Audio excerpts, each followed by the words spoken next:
2 సంవత్సరాల్లో గ్రామ పంచాయతీలకు కాంగ్రెస్ పార్టీ ప్రభుత్వం ఎన్ని నిధులు ఇచ్చింది విడుదల చేయాలి, శ్వేతపత్రం విడుదల చేయాలి.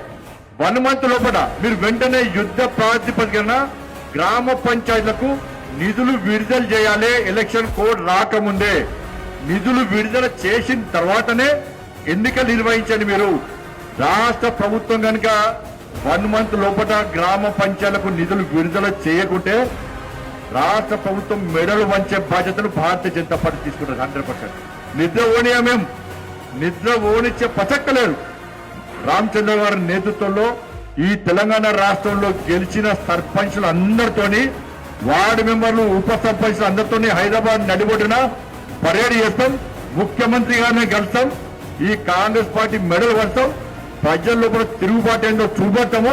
ఇలా భారతీయ జనతా పార్టీ గెలిచిన సర్పంచులు, వార్డు మెంబర్లు, ఉప సర్పంచులు, దాంతోపాటు భారతీయ జనతా పార్టీ కార్యకర్తలు దమ్మిందో పక్కా చూపట్టి తీరుతాం 100%. మేము కొట్లాడుకు పార్టీలకు అతీతంగా అన్ని పార్టీల సర్పంచులు మాత్రం కలిసి వస్తే మీ గ్రామానికి నిధులు వస్తాయి.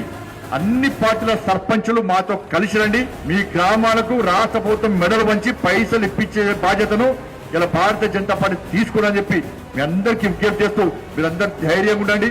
మీ అందరికీ సేవ చేసే బాధ్యత నాది. మీరు ప్రజలకు సేవ చేయాలి.